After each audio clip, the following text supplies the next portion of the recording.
नमस्कार, आपके साथ मैं हूं आकिल रजा। बिहार में 71 विधानसभा सीटों पर आज मतदान हो चुका है, लेकिन सवाल यह है कि इन 71 विधानसभा सीटों पर जो पहला चरण समाप्त हुआ है उसमें रुझान किसकी तरफ है। क्या आरजेडी की तरफ इसके रुझान है या फिर एनडीए गठबंधन की तरफ रुझान है, ये सबसे बड़ा सवाल है। इन रुझानों को हम आपके सामने रखने वाले हैं, आकलन करने वाले हैं कि ये वोट प्रतिशत जो रहा है वो किसकी तरफ सरकार जाने का इशारा कर रहा है, इस पर बात करेंगे। साथ ही साथ पूरे दिन पहले चरण में जो अहम खबरें निकलकर सामने आई, चाहे वो ईवीएम से जुड़ी हुई हो या फिर कई जगह पर ईवीएम की खराबी की खबरें भी सामने आई, और इसके अलावा दो इंपॉर्टेंट खबर निकलकर सामने आई। पहली ये कि एक जगह पर ईवीएम पर जो है वो आरजेडी का चुनाव चिन्ह नहीं था, और दूसरी बड़ी खबर ये थी कि महिलाओं ने गंभीर आरोप लगाए थे। महिलाओं का कहना था कि बीजेपी प्रत्याशी के हक में वोट डालने के लिए उन्हें दबाव बनाया गया है।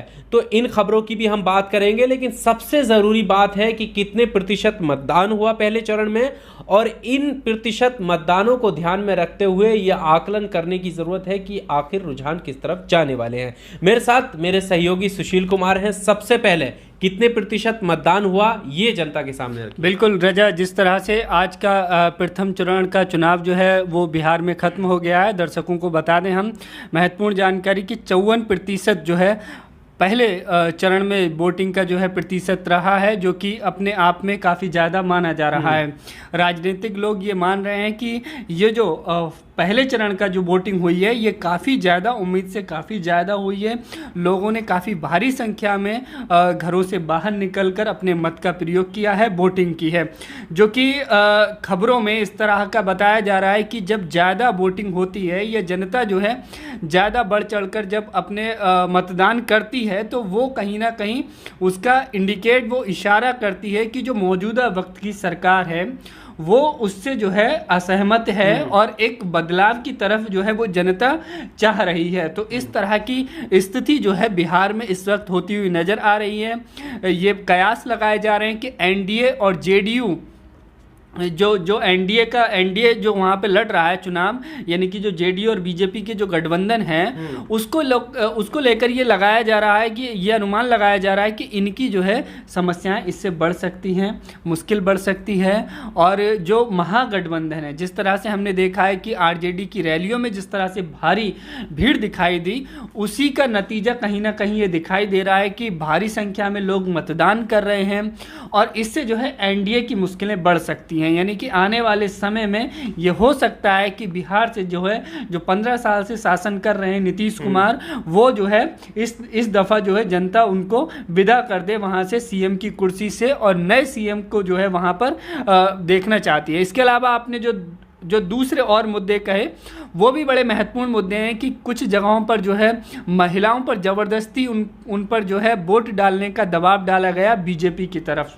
और दूसरी खबर कि एक प्रत्याशी जो कि आरजेडी के प्रत्याशी थे, उनका जो है चुनाव चिन्ह ही ईवीएम में नहीं था।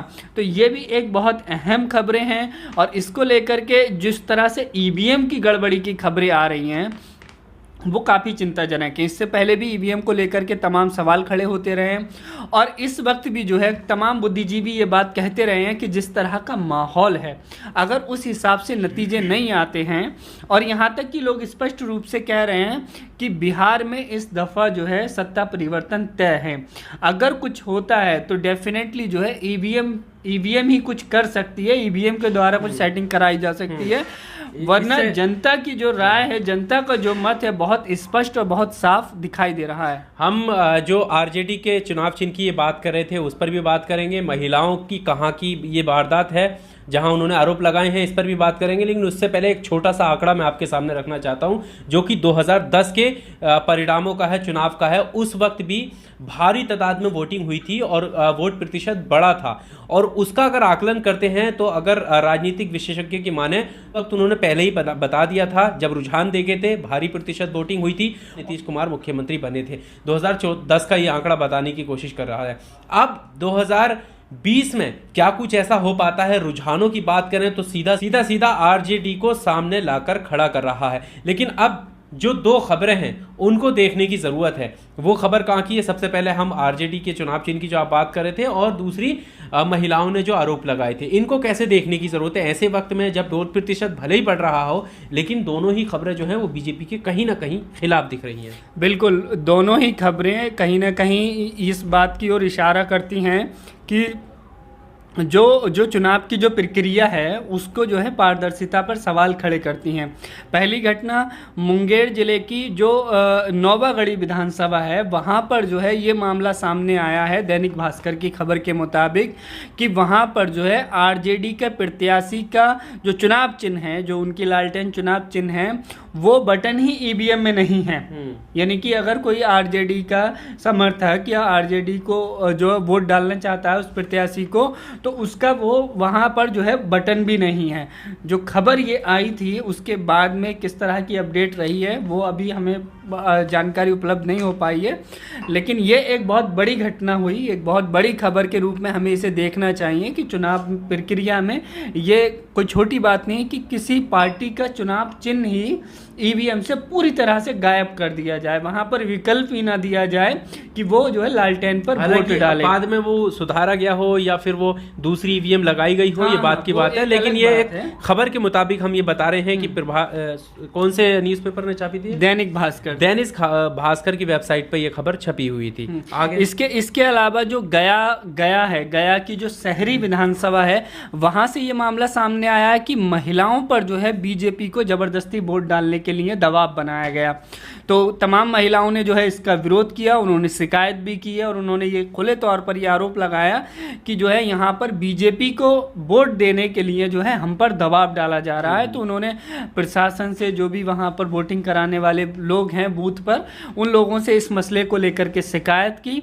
बहरहाल लेकिन इस पूरे मसले को देखना और इस पर बात करना ये इसलिए बहुत ज़्यादा गंभीर है कि एक लोकतंत्र में जहाँ पर वोट का स्वतंत्र अधिकार होता है, वहाँ पर जो है ज़बरदस्ती जो है वोट पर जो है आप दबाव डाल रहे हैं। तो ये बहुत ही ज़्यादा चिंता की बात है कि एक तरीके से जो है हिटलरशाही, गुंडई, दबंगई के अंदाज में क्या वोटिंग कराई जा रही है वहाँ पर। और इस तरह की चीज़ों से भी ये साफ नज़र आता है कि एनडीए जो बीजेपी जेडीयू का गठबंधन बिहार में चुनाव लड़ रहा है, वो कहीं ना कहीं घबराया हुआ है, उसकी टेंशन बढ़ी हुई है। अब नतीजे जिस तरह के आते हैं वो काफ़ी हद तक जो है स्थिति को साफ करते हैं। क्या स्थिति रहती है इस पर और भी ज़्यादा हमें देखना पड़ेगा। तो रुझान जो है वो हमने आपके सामने रखे हैं, परिणाम क्या आने वाले हैं ये आने वाला वक्त बताएगा। रुझानों की बात करें तो राजनीतिक विशेषज्ञ जैसे कि आरजेडी की चुनावी रैली में भीड़ दिखा रहे थे, उस वक्त भी उनके आकलन यही कह रहे थे कि पहली बार ऐसा देखा है जैसे लग रहा है कि जनता जो है वो सत्ता परिवर्तन के मूड में है। बहुत सारे सोशल मीडिया एक्टिविस्ट ऐसा सोशल मीडिया पर लिख रहे थे, और अब जिस तरह से मतदान में भीड़ जुटी उसको देखकर भी यही मान रहे हैं कि अगर इस तरह से मतदान बढ़ता है, प्रतिशत बढ़ता है, तो क्या एनडीए को खतरा हो सकता है, ये सवाल है। रुझानों की बात करें तो रुझानों में सीधा सीधा आरजेडी फ्रंट फुट पर दिखाई दे रही है। इस वीडियो में सिर्फ इतना ही। आपको क्या लगता है आप भी अपनी राय कमेंट बॉक्स में हमें ज़रूर दीजिएगा। वीडियो अगर अच्छा लगा हो तो लाइक कीजिए, शेयर कीजिए और चैनल को सब्सक्राइब ज़रूर कीजिए। शुक्रिया।